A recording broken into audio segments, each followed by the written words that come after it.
خاوەنی پڕۆژەی بەخێوکردنی مانگایە لە گەرمیان بۆ بەرهەمهێنانی شیر، بەڵام بەهۆی ئافات و نەخۆشیەوە مانگاکانی لەناوچوون و ئێستا مایەپووچ بووە.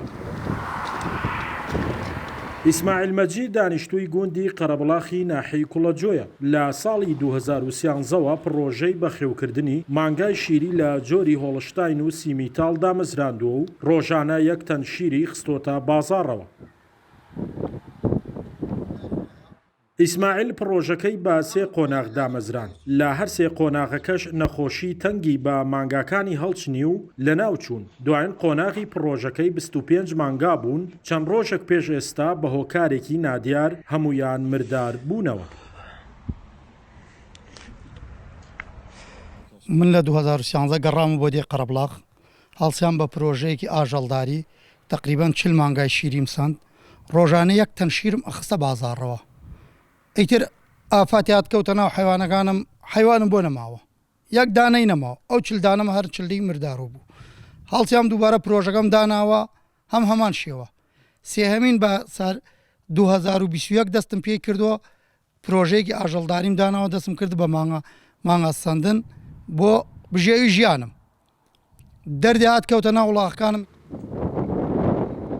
ئیسماعیل لە ماوەی 10 ساڵدا 120 مانگای شیری و 65 سەرئاژەڵی لە ناوچووە کە بەهایان دەگاتە 300 ملیۆن دینار. ئەگەرچی پزیشکانی ڤێتەرنەری دەرمان و شێوازی چارەسەریان بۆ دیاری کردووە، بەڵام نەبوون بە فریادڕەسی. هاتنە عیلاجان بۆ نووسیم، بە سوود بەخش نەبووە. عیلاج تۆ ئەینووسیت ئەوە گەرنگ نییە بۆی بنووسی، ئەوە گەرنگە سوود بەخش بێ. ئەو هەجاری بووە نەخۆشێکی یان ناوت ئیلتیهابی سی هەیە، یان ناوت ئیلتیهابی گەدەی هەیە، وایانە بوو ئەوت ئەمە زەردوویەتی. ئەی تۆ عیلاجەکەی ئەگەر نەنووسیت و نەزانی کە کامەی سوود بەخشە قیمەتی چێ. ئێرە بەشێکی تر لە پڕۆژەکەی ئیسماعیلە، بریتیە لە چاندنی 6 دۆنم وێنجە و 14 دۆنم بەرسیلە بۆ بەخێوکردنی مانگاکانی، بەڵام بە هۆکاری لە ناوچوونی مانگاکانی دەبێت بەرهەمەکەی بە زیان لە بازاڕدا بفرۆشێتەوە.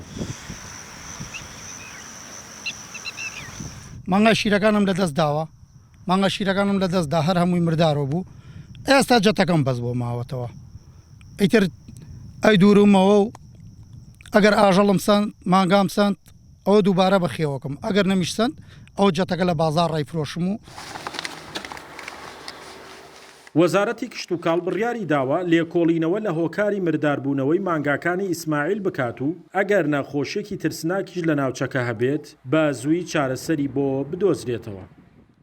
شاخەوان محەممەد، کورتسات نیوز، گەرمیان.